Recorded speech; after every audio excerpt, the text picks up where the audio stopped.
S, வீடு, schools, hotels, store room இங்கெல்லாம் partition wall கட்டணும்னாலும் இப்போ பில்டிங் போனஸோட first choice Renocon Rapid Wall Panels. மத்திய பட்ஜெட்டில் வங்கதேசத்திற்கான வெளிநாட்டு உதவி நிதியை பாதியாக குறைத்து மத்திய அரசு அறிவித்துள்ளது.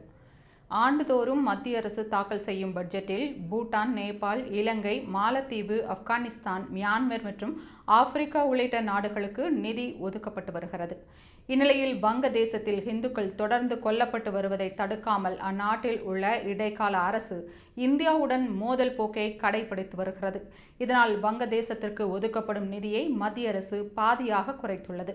அதாவது ஆண்டுக்கு 120 கோடி ரூபாய் வழங்கப்பட்டு வந்த நிலையில் இப்போது அது 60 கோடி ரூபாயாக குறைக்கப்பட்டுள்ளது.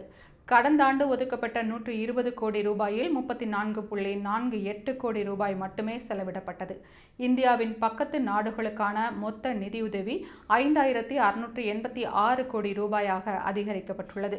அதிகபட்சமாக பூட்டானுக்கு 2289 கோடி ரூபாயும், நேபாளுக்கு 800 கோடி ரூபாயும், பொருளாதார நெருக்கடியிலிருந்து மீண்டு வரும் இலங்கைக்கு 400 கோடி ரூபாயும் ஒதுக்கப்பட்டுள்ளது. மாலத்தீவுக்கான நிதி 8% குறைக்கப்பட்டு அந்நாட்டிற்கு 550 கோடி ரூபாய் ஒதுக்கப்பட்டுள்ளது. ஆப்கானிஸ்தானுக்கு 150 கோடி ரூபாயும், மியான்மருக்கு 300 கோடி ரூபாயும், ஆப்பிரிக்க நாடுகளுக்கு 225 கோடி ரூபாயும், லத்தீன் அமெரிக்க நாடுகளுக்கு 120 கோடி ரூபாயும் ஒதுக்கப்பட்டுள்ளது. அதேவேளையில் ஈரான் நாட்டில் உள்ள சபாகர் துறைமுக திட்டத்திற்கு நிதி எதுவும் ஒதுக்கீடு செய்யப்படவில்லை.